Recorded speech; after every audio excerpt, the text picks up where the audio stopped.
आत्मिक जीवन हा आजचा विषय आहे आणि सध्या आपण रोमकरास पत्रात आहोत. जीवनाकडे प्रवास हे या संदेश मालिकेचं नाव आहे आणि आज आपण 8व्या अध्यायात पोहोचलो आहोत. मरणातून जीवनाकडे प्रवास. माणूस पापी आहे, पापाचं वेतन मरण आहे आणि मरणाकडे वाटचाल आहे, परंतु देव जीवन देणारा आहे. आणि पौल ह्या पत्रामध्ये देवाने आपल्यासाठी काय केलं, मरणातून किंवा मृत्यूपासून जीवनाकडे जाण्यासाठी काय प्रयोजन केलेलं आहे, त्याची सुवार्ता, त्याचं शुभवर्तमान काय हे सांगत आहे. आता पहिल्या अध्यायापासून जे सुरू केला त्याने जो प्रवास सुवार्ता सांगण्याचा, त्याचा शेवट एंड या ठिकाणी आहे 8व्या अध्यायामध्ये. हा उद्देश होता आपला पहिल्या अध्यायापासून रोमकरास पत्र स्टडी करण्याचा. हे एक एक अध्याय सिरियली एक एक अध्यायाने की इथपर्यंत पोहोचायचा. रोमकरास पत्र 8 हा मुक्काम आहे. रोमन्स 8 इज द डेस्टिनेशन है ना, की जसं नाशिक पुणे गाडी, मग डेस्टिनेशन किंवा मुक्काम काय नाशिकहून पुणे, तसं रोमकरास पत्राचा पहिल्या अध्यायातून सुरू झाल्यानंतर मुक्काम कुठं आहे 8व्या अध्यायात, की ख्रिस्ती जीवन किंवा येशू ख्रिस्तावर विश्वास ठेवल्यानंतरचं जीवन कसं असतं, काय असतं आणि आपल्याला काय मिळालेलं आहे. रोमन्स 8 आत्मिक जीवन, लिव्हिंग इन द स्पिरिट आजचा विषय आणि रोमकरास पत्र 8वा अध्याय. आता 7व्या अध्यायामध्ये पौलाने आपल्याला सांगितलं की जरी ख्रिस्तावर विश्वास त्याने ठेवलेला आहे तरी चांगलं करण्याची त्याची इच्छा आहे, पण वाईट त्याच्या हातून घडतं. आणि ती आपली स्टोरी आहे ना, आपण आमेन म्हणू शकतो. आणि जरी नाही म्हटलं तरी आपल्याला माहीत आहे की हे पौल जे सांगतो हे माझं एक वर्णन आहे, की चांगलं करण्याचं आपल्याला कळतं पण वाईट आपल्या हातून घडतं है ना. एक मन आपल्याला सांगतं की हे चुकीचं आहे, दुसरं मन सांगतं योग्य आहे, पण चुकीकडेच आपल्याला कल जातो आणि आपण चुका करतो. आणि हा संघर्ष, तो संघर्ष ख्रिस्ती जीवनातला 7व्या अध्यायात आहे. आणि तो काय आहे माहिती आहे का, कारण आदामापासूनचा जो पापी स्वभाव जो प्रभू येशूने त्याच्यावर घेऊन खिळून टाकला, तो आपल्यामध्ये ज्यावेळेस आपण प्रभू येशूवर विश्वास ठेवला तो मृत किंवा निष्क्रिय पॉवरलेस असा झालेला आहे, शास्त्र सांगतं. पण जोपर्यंत आपण तसं मानत नाही की मी आता पापी नाही, तो पापी स्वभाव मला कंट्रोल करू शकत नाही, मी त्या पापी स्वभावाच्या अंडर नाही, तोपर्यंत तो स्वभाव तुम्हाला कंट्रोल करेल, ते व्यसन करायला लावेल, ते पाप करायला लावेल. पण जेव्हा आपल्याला हे समजेल, म्हणून वेळोवेळी तो म्हणतो की तुम्हास ठाऊक आहे की, ठाऊक आहे की, ठाऊक आहे की. का? कारण हे ठाऊक झालं पाहिजे, माहीत झालं पाहिजे. म्हणजे माहीत होणं म्हणजे बुद्धीचा, विचाराचा याच्याशी संबंध आहे. की काही गोष्टी आपल्याला जर माहीत नाही झाल्या, जर आपण अनभिज्ञ राहिलो तर आपल्याला कळणार नाही. म्हणून माहीत व्हायला पाहिजे की काय झालेलं आहे. तर जोपर्यंत माहीत होत नाही तो स्वभाव आपल्याला कंट्रोल करतो. आपण म्हणत बसतो मी पापी आहे, माझ्यावर दया कर. पण जेव्हा कळतं की तो पापी स्वभाव त्याने वधस्तंभावर घेतला आणि पॉवरलेस केले, तो स्वभाव माझ्यामध्ये मला कंट्रोल करू शकत नाही, तर दुसरा स्वभाव, दुसरा आत्मा त्याने घातलेला आहे. आणि मग तो संघर्ष चालू असतो. पण तो पुढे म्हणतो 7व्या अध्यायाच्या शेवटी की मी प्रभू येशू ख्रिस्ताचे आभार मानतो की आत्म्याच्या नियमाने त्याने मला त्याच्यातून मुक्त केलेलं आहे. एक मरणाचा नियम जो आदामापासून आला, एक जीवनाचा नियम जो प्रभू येशू ख्रिस्त जो शेवटला आदाम त्याच्यापासून आला. प्रत्येकजण त्या आदामाचा असतो, प्रत्येकजण ख्रिस्ताचा झाल्यावर ख्रिस्ताचा होतो, त्यावेळेस शेवटल्या आदामाचा किंवा दुसऱ्या मनुष्याचा होतो. Praise the Lord. म्हणून 2 जन्म, म्हणून 9वा जन्म आहे. एक जन्म जगिक, दुसरा जन्म देवाच्या राज्यातला. पहिल्या आदामाचे आपण सर्व आहोत, पण त्या शेवटल्या आदामाचे झालं पाहिजे. आमेन. आणि आपण त्याचे झालेलो आहोत. आणि तो शेवटला आदाम प्रभू येशू ख्रिस्त आहे. तर मग त्याचा स्वभाव आपल्यामध्ये, मग तो स्वभाव, पण तो स्वभाव खिळून पॉवरलेस केलेला आहे हे जोपर्यंत कळत नाही आपण संघर्ष करत राहतो. पण कळतं त्यावेळेस आपण विजय व्हायला लागतो. आणि मग तो सांगतो पुढे की 8व्या अध्यायामध्ये की ह्याच्यातून मुक्त होऊन आत्म्याच्या प्रेरणेने, आत्म्याच्या सामर्थ्याने चालणं, जीवन जगणं शक्य आहे. हे 8व्या वचनात तो 8व्या अध्यायात तो सांगतो. आता बघा 8व्या अध्यायामध्ये 1 ते 17 पहिला पॉईंट आहे की पापापासून मुक्ती, द फ्रीडम फ्रॉम सिन, वचन 1 ते 17. आणि मग दुसरा पॉईंट वचन 18 ते 39 आहे, the blessings of being God's children, देवाची मुले होण्याचे आशीर्वाद. 2 मेन पॉईंट्स जर लिहित असाल तर freedom from sin verses 1 to 17, पापापासून मुक्ती वचन 1 ते 17 आणि देवाची मुले होण्याचे आशीर्वाद वचन 18 ते 39. आता पहिला पॉईंट आपण घेऊया, पापापासून मुक्ती. वचन 1 ते 4 आपण वाचूया. रोमकरास पत्र 8. तो म्हणतो ह्यावरून जे ख्रिस्त येशूमध्ये आहेत त्यांना आता दंडाज्ञा नाही, म्हणजे आता त्यांचा जगाबरोबर न्याय होणार नाही. जो जीवनी आत्म्याचा नियम त्याने मला ख्रिस्त येशूमध्ये पाप व मरण्याच्या नियमापासून मुक्त केले. प्रभू येशूने दंड शिक्षा भोगली म्हणून आता आपली शिक्षा आपल्याला होणार नाही.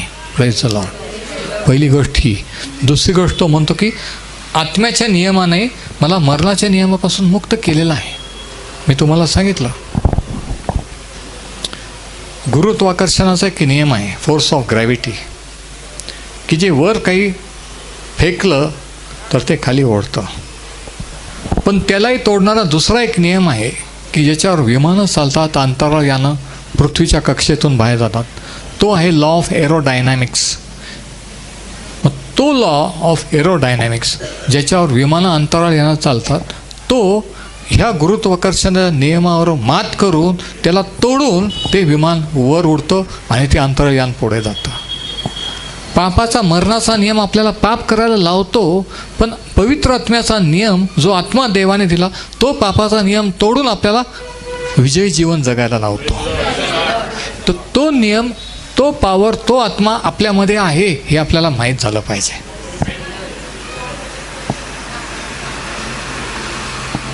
त्याच्यासाठी वचन 3, नियमशास्त्र देह स्वभावामुळे दुर्बल असल्या कारणाने जे त्याला असाध्य ते साधण्याकरिता देवाने आपल्या पुत्राला पापी देहासारख्या देहाने व पापाकरता पाठवले आणि देहात दंडाज्ञा करून पापाचा मोड केला. म्हणजे काय? म्हणजे हे नियमशास्त्र आपण पाळू शकत नव्हतो, आदामाचे संतान होतो. इकडे ऐका, कोणी नियमशास्त्र पाळू शकत नव्हतं, आज्ञा पाळू म्हणून प्रभू येशूला देवाने त्याचा पुत्राला पाठवलं. त्याने सर्वांसाठी आज्ञा पाळल्या आणि त्या आज्ञा घेऊन कायमच्या रद्द केल्या वधस्तंभावर नियमशास्त्र खिळून टाकलं. Praise the Lord. आपण आता नियमशास्त्र पाळायची, कोणते नियम विधी करायची गरज नाही आहे, शब्बात वगैरे पाळायची गरज नाही आहे, त्याच्यापासून मुक्त केलेलं आहे. हे महत्त्वाचे सत्य आहे. हे जर नीट तुम्ही ऐकलं आणि समजलं तर ते तुम्हाला तुमच्या गैरसमजातून आणि चुकीच्या विचारातून मुक्त करतील. तुम्ही विजयी जीवन जगू शकाल, विजयी व्हायला लागाल. किती जण विजयी व्हायचं आहे?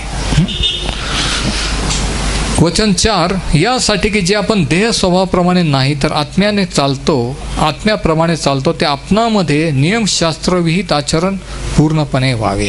म्हणजे काय? म्हणजे आत्म्याच्या प्रेरणेने जेव्हा आपण चालतो आपण आपोआप नियमशास्त्र पूर्ण करतो.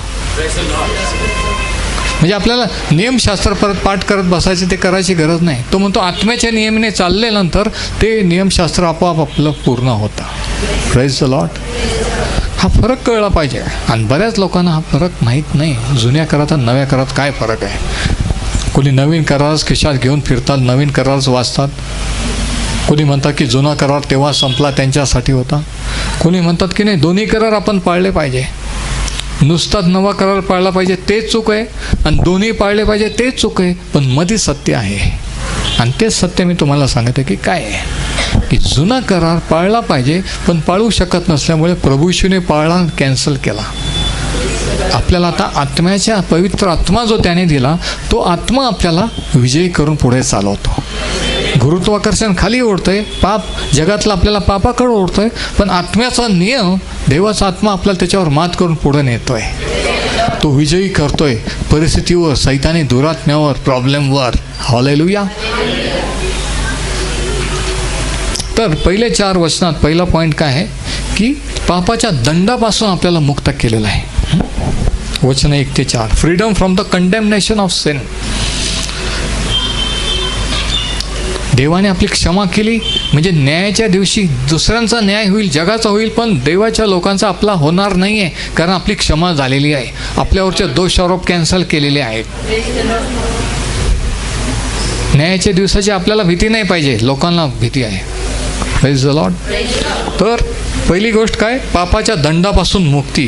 पुढे वचन 5, जे देह स्वभावाचे आहेत ते दैहिक गोष्टीकडे चित्त लावतात, है ना. ज्यांचं तारण झालं ते दैहिक गोष्टी, काय होईल, कसं होईल, काय करायचं, जगिक गोष्टी 24 तास त्याच गप्पा असतात.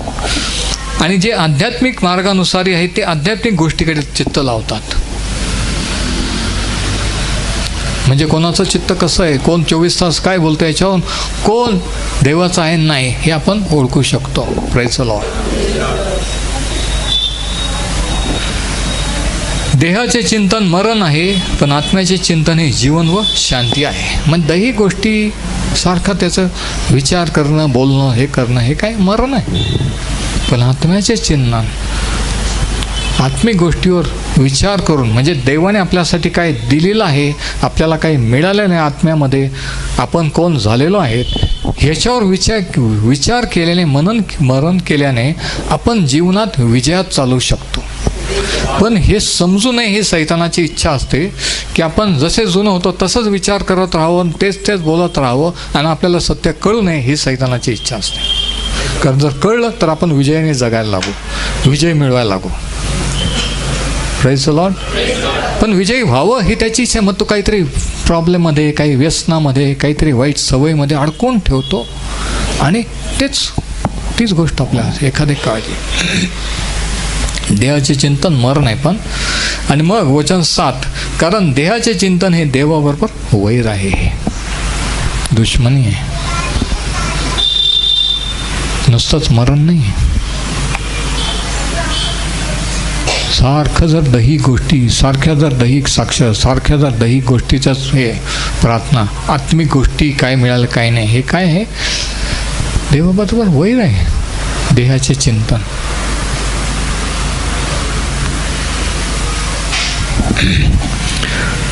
वचन 7, कारण देहाचे चिंतन देवाबरोबर वैर आहे, ते देवाच्या नियमशास्त्राच्या अधीन नाही आणि त्यांच्याने तसे होत नाही. जे देहाधीन आहेत त्यांच्याने देवाला संतुष्ट करवत नाही. जगिक विचारसरणी जर आपण चालत राहिलो दिवसभर 24 तास तेच विचार, तसंच बोलणं, तसंच वागणं, तर आपण देवाला संतुष्ट करू शकत नाही. Praise the Lord. फक्त रविवारी प्रेयर मीटिंग पुरतं आपण चांगलं बोलायचं, वागायचं, गाणं म्हणायचे आणि मग बाकीचं तसं नसतं. जर खरंच ख्रिस्ताने, जर खरंच आत्म्याचं तारण झालेलं आहे तर आहे तसं वागून दाखवण्याची गरज नाही आहे. ऐकून घ्या.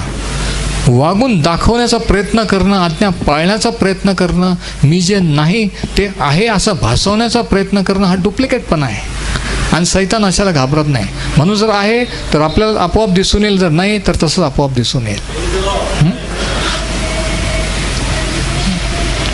बघा,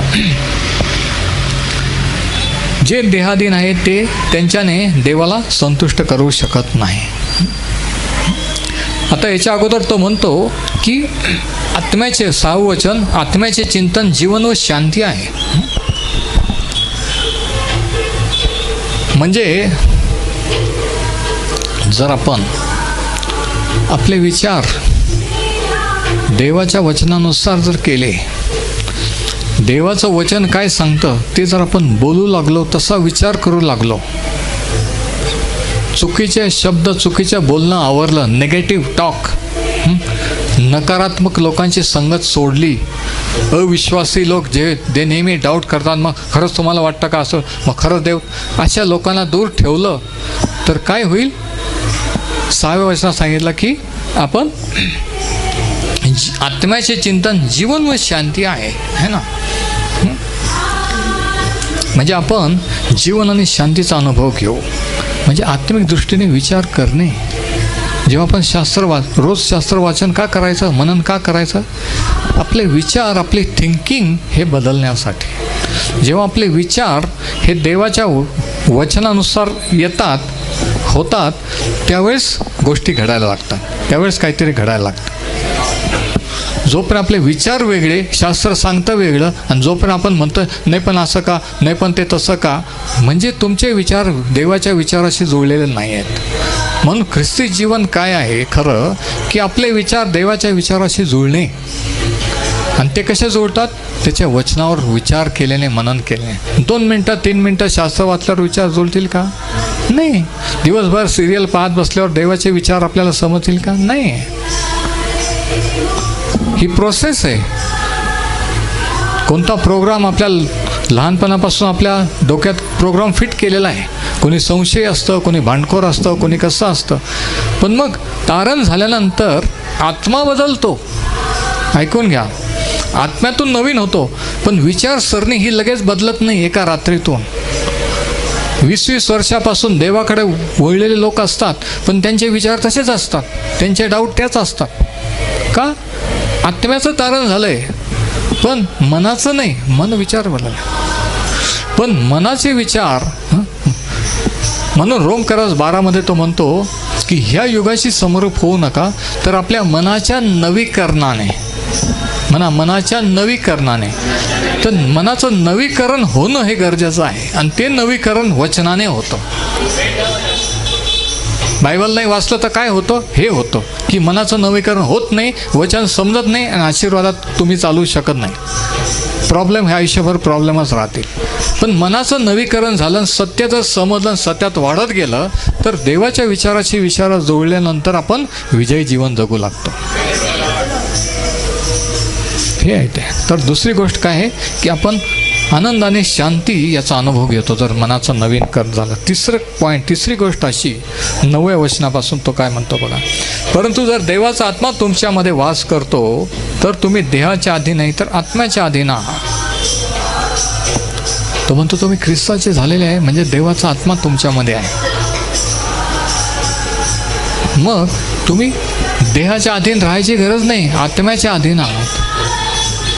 आणि मग पुढं तो काय म्हणतो, जर कोणाला ख्रिस्ताचा आत्मा नाही तर तो त्याचा नाही, पण जर ख्रिस्ताचा आहे म्हणजे त्याचा आत्मा दिलेला आहे. मग त्या आत्म्याचे आपण अंडर राहायला शिकलो, तर आपण चुकीचे विचार, दैहिक गोष्टी, इच्छा, देहाच्या इच्छा आपण पूर्ण करणार नाही आहे. त्या पवित्र आत्म्याला जर सांगितलं की तू माझे विचार कंट्रोल कर, माझे विचार सारखे शास्त्र हातात घेतला की भटकतात, चर्चमध्ये गेला की मला डोळे बंद करून उभं राहता येत नाही, प्रभू तू मला कंट्रोल कर, तो करेल. पण हे म्हणणं कोणाचं काम आहे? तुमचं काम आहे. मग असं जेव्हा म्हणतो तेव्हा आपण देवाच्या आत्म्याला कंट्रोल करायला लावतो. तो जबरदस्ती करत नाही. बघा, सैतान जबरदस्ती करतो, देव जबरदस्ती करत नाही आहे. नाही, पण मला वाटलं आपोआप होणार नाही आहे. देवाने त्याचा पाठ केलेला, आपण आपला पाठ करायचा आहे. मनाचं नवीकरण देव नाही करणार, आपण करायचं आहे. त्याच्यासाठी त्याने त्याचा आत्मा दिला, वचन दिलेलं आहे. वेळ देणं तुमचं माझं काम आहे.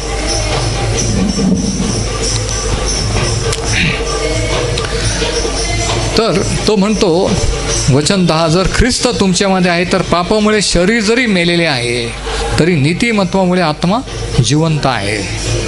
शरीर म्हणजे कोणतं? हे शरीर नाही, आदमापासूनचा स्वभाव तो जरी मृत्यू झालेला आहे, तो म्हणतो तरी आत्मा तुमचा ख्रिस्ताने जिवंत केलेला आहे. कशावरून?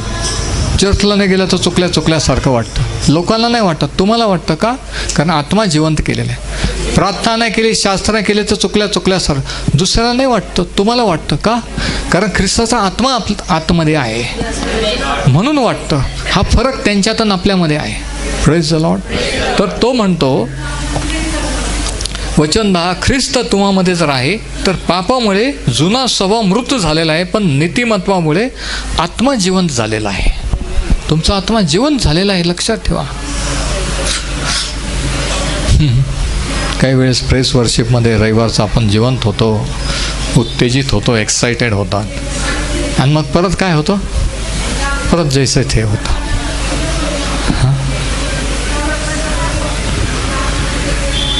पण तसं जर रोज आपण आपल्या वैयक्तिक प्रार्थनेमध्ये, शास्त्र वाचनामध्ये जर आपण ते उत्तेजन तसं आत्म्यात राहिलो तर दररोज देवाचा अनुभव आपल्याला येईल.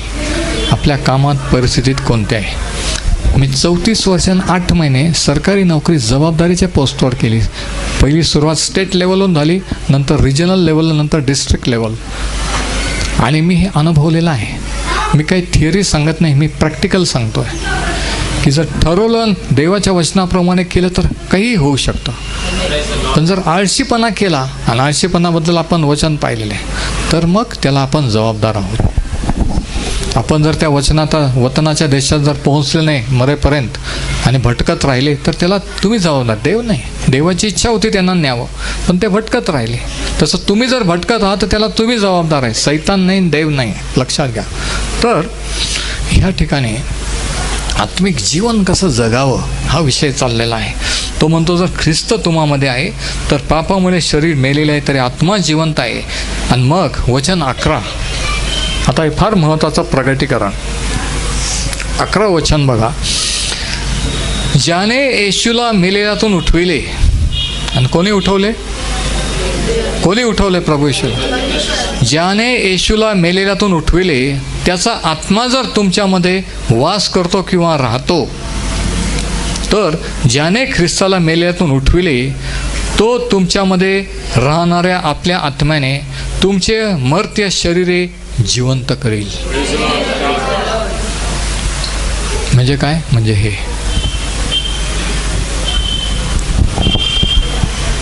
इकडे बघा. ज्या पवित्र आत्म्याने प्रभू येशूला मेल्यातून पुन्हा उठवले, तोच पवित्र आत्मा त्याने तुम्हाला आणि मला दिलेला आहे. तोच आत्मा तुमच्या आणि माझ्यामध्ये आहे. पण सैतान किंवा शत्रू आपल्याला कळू देत नाही की तुमच्या जवळ काय आहे, तुमच्यामध्ये काय आहे. तो मिळवायला लावतो.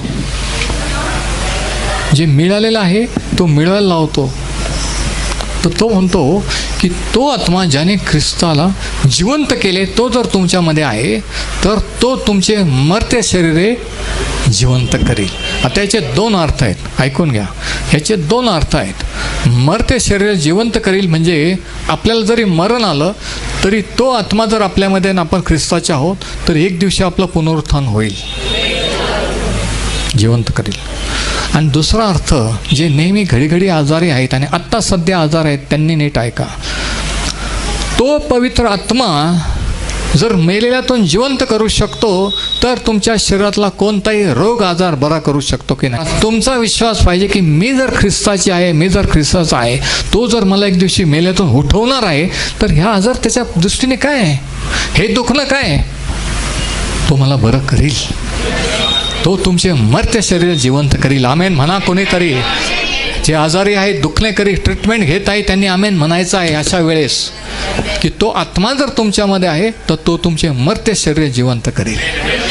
पवित्र आत्मा एक दिवशी तर उठवील, पण तुम्हाला दुखणे आजारात पण बरं. म्हणून पवित्र आत्म्याचे दानं, निरोगी करण्याचे जे दानं आहेत, रोग निवारण वेगवेगळ्या रीतीने होते. एक मार्ग बरं होण्याचा पवित्र आत्म्याच्या दानांच्या द्वारे हात न ठेवता. का? देवाचा आत्मा हात न ठेवता ज्याने विश्वास ठेवला तिथल्या तिथंच बरे होतात. आता हे का होतात माहिती आहे का? देवाचा आत्मा त्यांच्यामध्ये आहे, वचनाला सुरुंग लागलेला आहे, स्फोट झालेला आहे, तिथं हिलिंग मिळालेली आहे. हिलिंगचा विषय घेईल तेव्हा डिटेलमध्ये घेऊया. विश्वासाने हिलिंग मिळतं, दुसऱ्याने हात ठेवला मिळतं, पवित्र आत्म्याने त्याच्या दानाने पण मिळतं. तर तो आत्मा मर्त्य शरीर जिवंत करेल. बंधुजन हो, आपण ऋणी आहो तरी देह स्वभावाने वर्तायला नाही. जर तुम्ही देह स्वभावाने वर्तता तर तुम्ही मराल, पण जर तुम्ही आत्म्याने शरीराची कर्मे मारून टाकिता तर जिवंत राहाल. जे वाटतं मला मूड नाही आहे, मला नाही वाटत प्रार्थना करे, मला नाही वाटत आता जाऊ दे नंतर या तुम्ही, है ना, किंवा मला नाही वाटत आज चर्चला जावं, मेसेज द्यावा. मूडप्रमाणे जर आपण चाललो तर काय देहाप्रमाणे चालतो. पण जर आत्म्याच्या प्रेरणेने चाललो, म्हणून 13 वचनात सांगितलं की तुम्ही देह सर्व जर वागाल तर मराल. आत्मिक मरण आहे, आत्मिक जीवन, पवित्र आत्म्याचं जीवन कार्य नाही करणार. पण जर तुम्ही आत्म्याने शरीराची कर्मे मारून टाकता, म्हणजे शरीराची कर्मे, मोह, वासना, इच्छा, वाईट गोष्टी जेव्हा त्या आत्म्याने की प्रभू तू ह्या विचाराचा ताबा घे, कृती ॲक्शन करायच्या अगोदर थॉट विचार येतो मनात की मी असं करणार, तिथंच तो दाबून टाकायचा. प्रभू ह्या विचाराचा ताबा घे, तू मला कंट्रोल करायला सहाय्य कर. आत्म्याने देहाची कर्मे मारून टाकणे.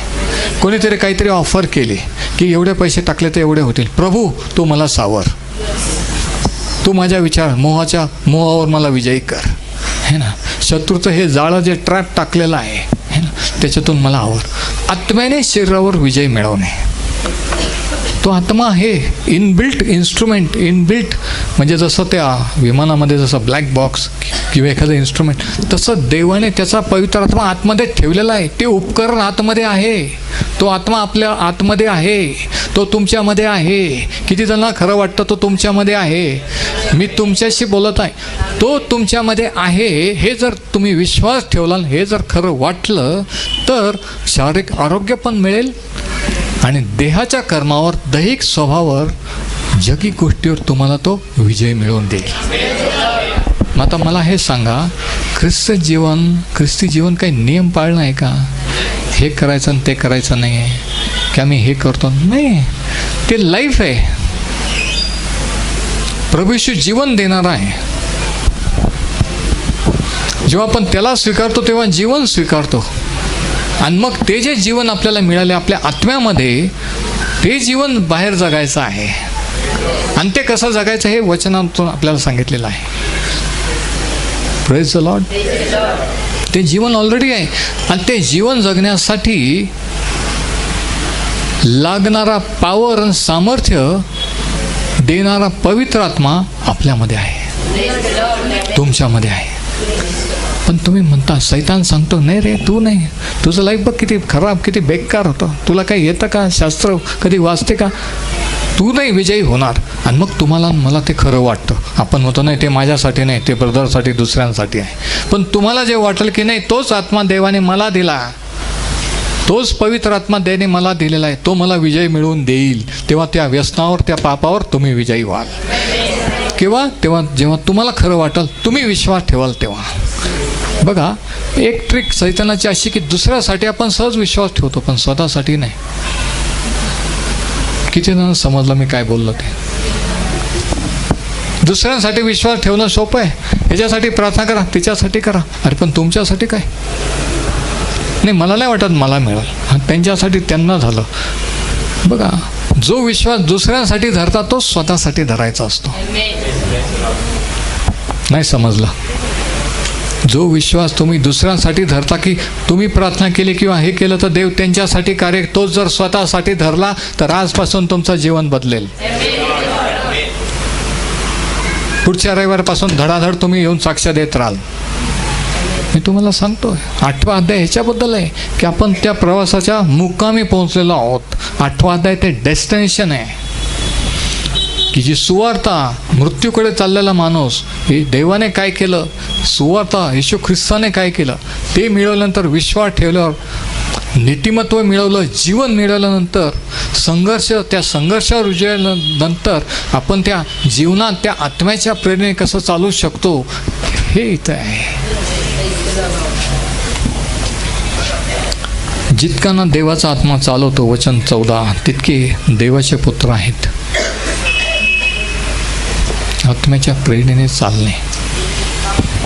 जितक्यांना देवाचा आत्माच म्हणजे देवाचे पुत्र आहेत, म्हणजे देवाचा आत्मा चालू शकतो आणि तो चालवतो. पण आपण जर त्याच्या प्रेरणेने चाललं तर. पण आपण आपले प्लॅन करतो, आपण ठरवतो आणि मग म्हणतो की प्रभू याच्यावर आशीर्वाद पाठव. पण त्याची इच्छा की त्याच्या मार्गदर्शनाने चालणं, की ही गोष्ट करू का, इथं जाऊ का, ते करू का? त्याच्या आत्म्याच्या मार्गदर्शनाने चालणार. जितक्यानं देवाचा आत्मा चालवतो तितके देवाचे पुत्र आहेत. कारण पुन्हा भीती बाळगावी असा दासपणाचा आत्मा मिळाला नाही, तर ज्याच्या योगे आपल्याला आबा बापा अशी हाक मारतो असा दत्तकपणाचा आत्मा आपल्याला मिळालेला आहे. मिळाला आहे, अंडरलाईन करा. मिळेल नाही, मिळाला आहे. बरेच वेळेस आपल्याला जे मिळालेले तेच आपण परत परत मागतो, कारण मिळालेला ह्या विश्वासच बसत नाही. पण जेव्हा विश्वास बसल की देवाने त्याचा आत्मा दिलेला आहे, तेव्हा पवित्र आत्म्याचं कार्य तुम्हाला तुमच्या जीवनात पाहायला मिळेल.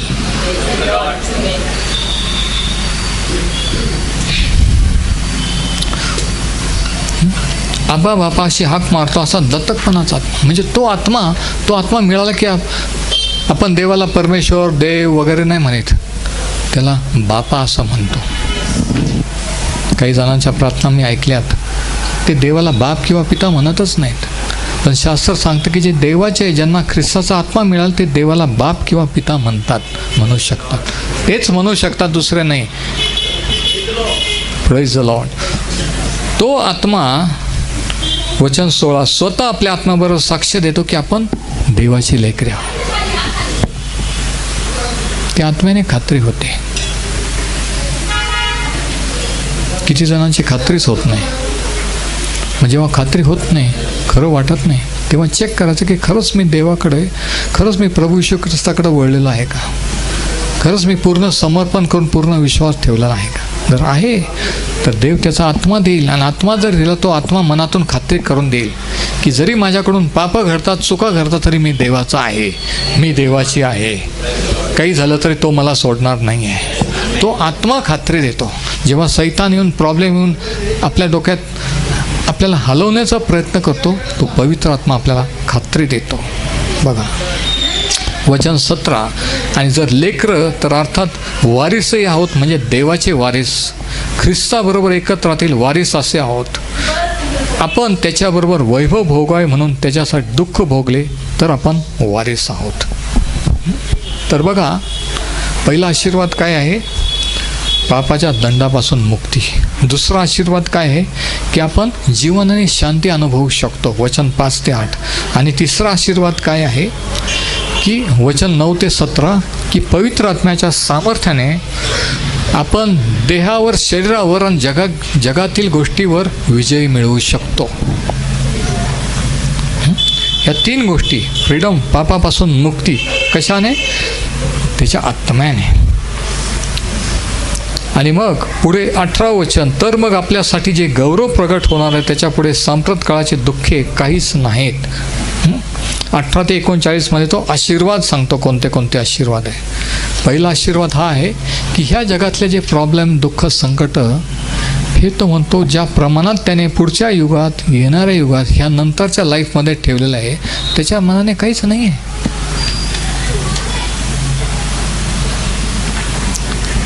आपण किती शिकलो, आपण किती मोठ्या घरात राहतो, आपलं कसं लाईफ आहे, आपण काय सहन करत आलो, कसं आपलं लहानपण गेलं आहे, काय दुःख भोगलं आहे, हे त्या प्रमाणात काहीच नाही की जे देवाने पुढं आपल्यासाठी राखून ठेवलेलं आहे. Praise the Lord. म्हणून पुढं काय राखून ठेवलेलं आहे ह्याच्यावर जर विश्वास ठेवला तर सध्याचे दुःख आणि प्रॉब्लेमला आपण तोंड देऊ शकतो. पण पुढं काय हे माहीत नसतं तर तुम्हाला तुम्ही 24 तास हेच विचार करत बसाल, काय होईल, कसं होईल. पण हे एक दिवशी एंड होणार आहे. प्रभू येशू ख्रिस्त येणार आहे, मरण येणार आहे, आणि नंतरच्या जीवनामध्ये हे बाकीचे आशीर्वाद त्याने राखून ठेवलेले आहे. Praise the Lord. ह्या आयुष्यात पवित्र आत्म्याशी असं सांगितलं की ॲडव्हान्स पेमेंट आहे. इफिस करास पत्र पहिलं आहे ना. बाकीचा ॲडव्हान्स म्हणजे काय की बाकीचं नंतर मिळणार आहे. तर ॲडव्हान्स जर एवढं तर बाकीचं केवढं, मी असं म्हणतो. आत्ता जर ह्या आयुष्यात विजयी जीवन आहे, आत्मिक आरोग्य, शारीरिक आरोग्य, आर्थिक समृद्धी, सगळं काही जे आयुष्यात लागतं ते सगळं जर पुरवलेलं आहे, एवढं जर आहे, काही कमी पडू देणार नाही, तर ह्याच्या नंतरच्या जीवनात किती काय ठेवलेलं असेल नाही का. मग ते जेव्हा आपण विचार करतो तेव्हा ह्या आयुष्यातले दुःख काहीच नाही, हे पाऊल म्हणतो. दुसरी गोष्ट सांगतो वचन 26 मध्ये, वचन 26, जसा आत्माही आपल्या अशक्तपणात आपल्याला हातभार लावतो, प्रार्थना कशी करावी तशी आपल्याला कळत नाही, पण आत्मा स्वतः अनिर्वच्य उच्छ्वासाने आपल्यासाठी विनंती करीतो.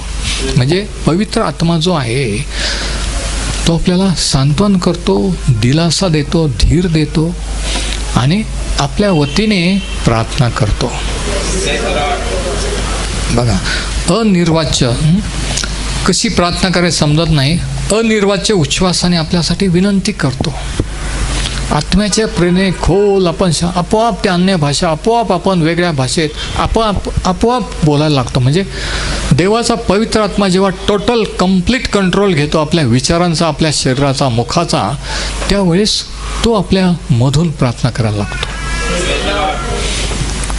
तेवढं जेव्हा आत्म्याने भरतो, तेवढं जेव्हा आपण देवाच्या आत्म्याला आपला कंट्रोल देतो, त्यावेळेस तो पूर्णपणे आपला ताबा घेतो. मग तो सांगतो की कोणाचा काय प्रॉब्लेम, कोणाच्या काय समस्या, कशी प्रार्थना करायची, कसं कोणतं वचन. आणि मग ते म्हणतात की नाही, हे आमचंच आहे, हे आमच्यासाठी आहे, तुम्हाला कसं कळलं. त्या आत्म्याने, तर तो आत्मा तो म्हणतो हे कार्य करतो. आणि मग अंतर्याम पारखणाऱ्याला म्हणजे देवाला आत्म्याचे विचार काय ठाऊक आहे, कारण आत्मा पवित्र जनासाठी देवाच्या मर्जीप्रमाणे विनंती करा. आत्म्याच्या प्रेरणेने प्रार्थना आहे ना. दुसरा आशीर्वाद काय आहे, आत्मा आपल्याला प्रार्थना करायला सहाय्य करतो. आणि मग वचन 30 मध्ये, वचन 28 मध्ये आपल्याला ठाऊक आहे की देवाची प्रीती करणाऱ्यास म्हणजे त्याच्या संकल्पाप्रमाणे बोलवल्यास सर्व काही त्यांच्या कल्याणासाठी सहकार्य होते, है ना. वचनं 26 ते 30 मध्ये दोन गोष्टी, दोन आशीर्वाद आहेत. पवित्र आत्म्याचं आपल्याला प्रार्थनेमध्ये सहाय्य, मार्गदर्शन, आणि जे काही घडतं आहे, चांगलं घडू का वाईट, देव ते आपल्या चांगल्यासाठीच घडवून आणतोय, ही खात्री आपल्याला येते की मला नाही कळत काय चाललेलं आहे, पण जे काही होईल, जे काही घडतं त्याच्यातून चांगलंच होईल, हा विश्वास निर्माण होतो. हा एक आशीर्वाद आहे. Praise the Lord. आणि मग तिसरा आशीर्वाद 31 ते 39 जर आपण वाचलं, त्याच्यामध्ये तो सांगतो, तर आपण काय म्हणावे, देव आपल्याला अनुकूल असल्यावर प्रतिकूल कोण असणार. देव जर आपल्या बाजूने आहे तर विरुद्ध कोण असणार. आणि जो कोणी विरुद्ध आहे, सैतान त्याचे लोक, तरीही देव त्यांच्यापेक्षा श्रेष्ठ आहे. आणि देव जर आपल्याबरोबर, आपण हरू शकू का, आपण विजयी होणार की नाही, होणारच. मग जर हे माहीत आहे तर आपण काळजी करणं योग्य आहे का, विचार करणं योग्य आहे का. नाही, काळजी करणं म्हणजे देवाला तोंडावर दाखवणं की तू माझी काळजी नाही घेऊ शकत म्हणून मी काळजी करतोय, म्हणून आता मलाच काहीतरी करावं लागणार आहे, असं म्हणणं आहे. म्हणून काळजी देवाच्या दृष्टीने पाप आहे. प्रभूशीने आज्ञा केलेली आहे, ऑप्शन नाही, आज्ञा आहे. कशाविषयी चिंता करू नका. पाऊल पण आज्ञा करतो की तुमचे सर्व मागण्या आभार प्रदर्शनाचं देवाला कळा. प्रभूशीने ते सांगितलं, पाऊलाने तेच सांगितलेलं आहे. काळजी करणं म्हणजे फार धार्मिकता नाही की फार आपण आत्मिक आहोत, असं नाही आहे. आपण आत्मिक नाही हे दाखवतो. तर तिसरी गोष्ट आहे की जे काही घडतं ते त्याच्यातून देव आपल्याला विजयी करील, ही खात्री. Praise the Lord. तर अशा रीतीने हा 8वा अध्याय आहे. परत एकदा मी रिकॅप घेतो, चेक करा. याच्यामध्ये दोन गोष्टी पाऊलाने सांगितलेल्या आहे. 1 ते 17 पापापासून मुक्ती. पहिली गोष्ट पापाच्या दोषापासून मुक्ती. दुसरी गोष्ट आपण आनंदाने शांतीचं जीवन जगू शकतो जेव्हा आपण विचार आपले बदलले जातात. वचन 5 ते 8. तिसरी गोष्ट आपल्यामध्ये जो पवित्र आत्मा, त्याच्याद्वारे आपण देहावर, शरीरावर, जगी गोष्टीवर विजयी मिळवू शकतो. वचन 9 ते 17. दुसरा पॉईंट, देवाची मुले झाल्याचा आशीर्वाद, देवाची मुले होण्याचे आशीर्वाद 18 ते 39. पहिला आशीर्वाद आहे की आपल्यासाठी ते गौरव जे प्रगट केलेलं आहे, त्याच्या मनाने सध्याचे दुःख या आयुष्यातले काहीच नाहीत, त्याने गौरव पुरत ठेवलेला आहे.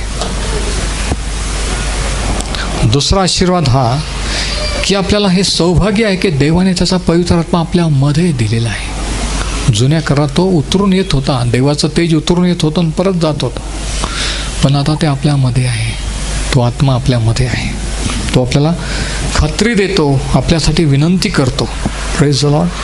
आपल्याला खात्री करून देतो की सगळं काही देव चांगल्यासाठीच करणार आहे, वाईट करणार नाही आहे. हा आशीर्वाद. आणि तिसरा आशीर्वाद कोणता?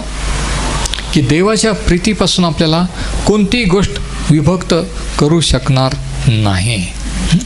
वचन 35 त्याने सांगितलेलं आहे की ख्रिस्ताच्या प्रीतीपासून आपल्याला कोण विभक्त करील. आणि मग तो सांगतो क्लेश, आपत्ती वगैरे. म्हणजे कोणतीच गोष्ट, दुरात्मे या जगातले येणार, कोणतीही गोष्ट देवाच्या प्रीतीपासून आपल्याला दूर करू शकत नाही. ही खात्री कोण देतो? देवाचा आत्मा. आणि म्हणून ख्रिस्ताचे झाल्यानंतर काय? ख्रिस्ताचा आत्मा आपल्यामध्ये आहे, हे ध्यानात ठेवणं.